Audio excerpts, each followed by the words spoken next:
پہاڑی زبان میں اپڈیٹ سنیے۔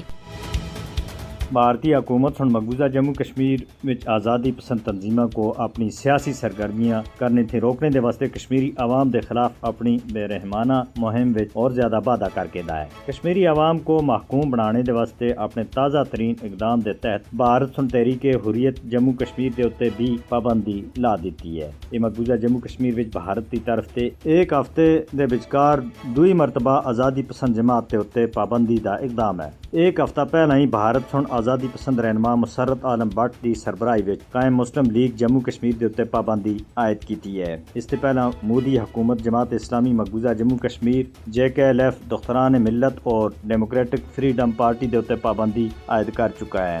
مقبوضہ جموں کشمیر وچ آزادی پسند جماعتاں دے اوتے پابندی لانے دا مودی حکومت دا ناپاک ایجنڈا بنیادی جمہوری اصولاں اور بین الاقوامی قانون دی سراسر خلاف ورزی ہے۔ پاکستان دی وزارت خارجہ دا آخنا ہے کہ مقبوضہ جموں کشمیر وچ آزادی پسند جماعتاں دے اوتے پابندی کشمیریوں کو محکوم بنانے دی ناپاک بھارتی مہم دا باقاعدہ حصہ ہے۔ پاکستانی وزارت خارجہ دا یہ بھی آخنا ہے کہ بھارت کو مقبوضہ جموں کشمیر وچ غیر قانونی طور دے اوتے کالعدم قرار دیتی گئی تمام آزادی پسند جماعتاں دے اوتے پابندی ختم اور کشمیری عوام دے بنیادی حقوق اور آزادیاں دا احترام کرنا ہو سی، جس دی ضمانت انہاں کو اقوام متحدہ دی قرارداداں اور جنیوا کنونشن دے چارٹر دے تحت دیتی گئی ہے۔ مقبوضہ جموں کشمیر وچ آزادی پسند تنظیماں دے اوتے پابندی اس گل دا باندھا ثبوت ہے کہ مودی حکومت کشمیری عوام کو بھارت تے غاصبانہ قبضے دے خاتمے دے واسطے جاری تحریک آزادی تھیں دور کرنے اور دبانے وچ مکمل طور دے اوتے ناکام ہو چکی ہے اور اس ناکامی دا ہن اعلان کرنا ہی باقی رہا ہے۔ کشمیری عوام دے احساسات اور جذبات کی نمائندگی کرنے والی جماعتاں دے اوتے پابندی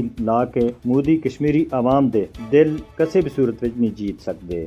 دنیا اقوام متحدہ دی قرارداداں دے مطابق تنازع کشمیر دے حل دے واسطے جدوجہد کرنے والی کشمیری آزادی پسند جماعتاں دے اوتے پابندیاں لانے تھیں بھارت کو روکنے دے واسطے مداخلت کرے۔